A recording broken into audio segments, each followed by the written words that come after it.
بسم الله الرحمن الرحيم. عن البراء رضي الله تعالى عنه قال قال رسول الله صلى الله تعالى عليه وسلم ما من مسلمين يلتقيان فيتصافحان إلا غفر لهما قبل أن يفترقا. رواہ ابو داود۔ نبی کریم صلی اللہ علیہ وسلم نے ارشاد فرمایا، جب دو مسلمان آپس میں ملتے اور ایک دوسرے سے مصافحہ کرتے ہیں تو ان دونوں کے ایک دوسرے سے علیحدہ ہونے سے پہلے ہی ان کی مغفرت ہو جاتی ہے۔ دوسری روایت میں ارشاد فرمایا، اذا التقى المسلمان فتصافحا وحمد اللہ عز وجل واستغفرا۔ جب دو مسلمان ایک دوسرے سے ملتے ہیں، مصافحہ کرتے ہیں، اللہ کی تعریف کرتے ہیں اور اللہ سے بخشش مانگتے ہیں، غفر لہما، تو ان دونوں کی بخشش کر دی جاتی ہے۔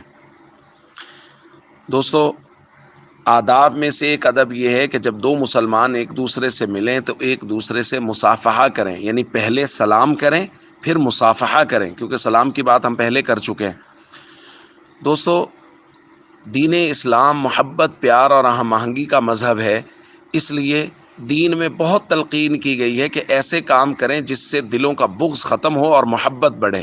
اس لیے کہا گیا ہے سلام کرو، پھر اس کے بعد مصافحہ کرو، ایک دوسرے کے لیے استغفار کرو۔ ظاہر ہے یہ تبھی ہوگا نا جب کوئی کسی سے بہت خیر خواہی کرے گا، بہت محبت کرے گا، اور اس محبت کے نتیجے میں کہ صرف اللہ کے لیے ایک دوسرے سے محبت کر رہے ہیں، یا اللہ نے جن لوگوں سے محبت کرنے کا حکم دیا ہے، پڑوسی ہے، رشتہ دار ہیں، والدین ہیں، بہن بھائی ہیں، یا اسی طرح قریبی یا بعیدی رشتہ دار ہیں، تو ان کے ساتھ محبت سے ملنا، مصافحہ کرنا، ان کے لیے استغفار کرنا، اللہ کی تعریف کرنا، یہ کام کرنے پر اللہ کی طرف سے فوراً نقد انعام یہ ملتا ہے کہ اللہ رب العزت پچھلے سارے گناہوں کو معاف کر دیتے ہیں۔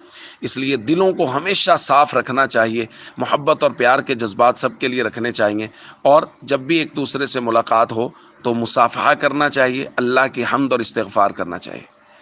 السلام علیکم ورحمۃ اللہ وبرکاتہ۔